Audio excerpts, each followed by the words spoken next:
Bonjour et bienvenue sur On casse la croûte. Aujourd'hui, 3 recettes faciles et rapides. On vous propose 3 déclinaisons d'un produit que les Français aiment particulièrement, le croque-monsieur. Allez, c'est parti. Pour la première recette, on va vous proposer un croque-monsieur aux saveurs de la pizza Regina, c'est-à-dire qu'on y a mis d'abord du fromage râpé, notamment de la mozzarella, puis on y a ajouté des champignons de Paris, des tomates grappes et un jambon blanc, et on a ajouté un pain de mie complet. Pour la deuxième recette, toujours aux saveurs italiennes, on prend des copeaux de parmesan, des tomates séchées et confites, un peu de pesto, un jambon cru italien et puis de la roquette. Et nous l'avons réalisé avec un pain de mie classique. Et pour la dernière version, vous prendrez quelques filets d'anchois, de la mozzarella coupée en fils lamelles, un peu de persil, un pain complet, pain de mie complet, et vous aurez aussi besoin d'œufs, de farine et d'un peu de lait. Pour le premier croque-monsieur, on est venu émincer nos champignons et on les a fait revenir dans un peu de beurre jusqu'à ce qu'ils soient tendres. Nous avons également concassé nos tomates. Donc sur la tranche de pain de mie et de jambon, on dépose une belle quantité de champignons. On vient disposer harmonieusement nos dés de tomates. On les ajuste un petit peu.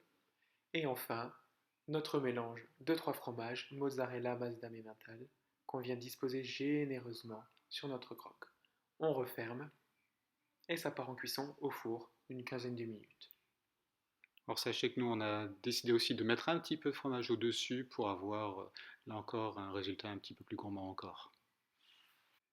Alors pour notre deuxième recette, on est venu disposer un petit peu de pesto sur une tranche de pain de mie, du pain de mie blanc, ici plus classique.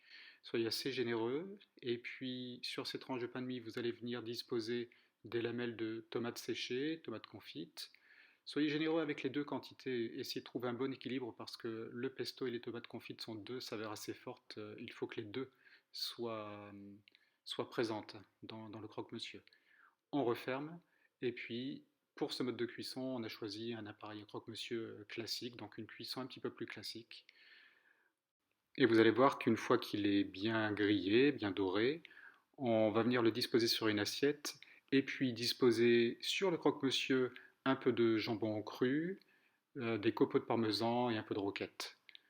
Vous allez voir le résultat dans un instant. Le voici, vous voyez un très joli croque-monsieur, bien gourmand, très appétissant. Et enfin, pour notre troisième idée de recette de croque-monsieur, on vient disposer sur notre pain de mie complet des lamelles de mozzarella. Donc on est toujours généreux. On arrange la mozzarella avant d'y disposer quelques filets d'anchois. Soyez prudent avec les anchois parce que c'est très salé. Il ne faudrait pas que cela emporte le tout. On va également disposer notre persil séché. Période de confinement oblige, nous n'avions pas de persil frais. Et on vient donc refermer. Et pour ce troisième croque-monsieur, on a une cuisson, une troisième cuisson, encore une cuisson différente. Alors d'abord, vous allez essayer de bien sceller les bords comme nous le faisons ici. Vous allez voir qu'on va s'y reprendre à plusieurs reprises. C'est pas si évident. Puis à l'aide d'un pinceau, on vient mettre un peu de lait sur l'ensemble de la surface. Soyez prudent, hein, l'idée, ça n'est pas de complètement imbiber le pain. Voilà, une petite quantité suffisante qui va permettre de le passer dans la farine et de tenir un petit peu la farine, de fixer la farine. Vous voyez qu'il s'ouvre un peu, mais vous allez voir qu'après, ça va aller. Le résultat n'est pas si mal. Après le passage dans la farine, un passage dans l'œuf. Donc là aussi, la farine va permettre de fixer l'œuf sur le croque. Donc avec précaution, on va retourner le croque-monsieur. Vous allez voir que c'est toute une aventure, mais voilà, c'est bon, c'est réussi. Le petit passage dans l'œuf avant de le passer dans un petit bain de friture. Alors, dans certaines recettes traditionnelles, il est presque plongé ou je crois même qu'il est plongé dans le bain de friture complètement, mais c'est pas évident, surtout si vous n'avez pas réussi à bien sceller les deux tranches de pain de mie l'une avec l'autre. Euh, pour notre part, on a choisi simplement un fond d'huile. Vous voyez qu'il y en a déjà pas mal, mais n'hésitez pas à en mettre, hein. L'idée quand même, c'est de le frire et d'avoir un croque-monsieur bien doré. Vous voyez, hein, ici, il y a une très jolie couleur dorée sur le croque-monsieur. Et vous allez voir que le résultat est très très intéressant, très appétissant. On a presque l'impression d'une texture de pain perdu. Juste un petit passage sur du papier absorbant et voilà le résultat. 3 recettes différentes, très simples, 3 cuissons différentes qui ont toute leur originalité.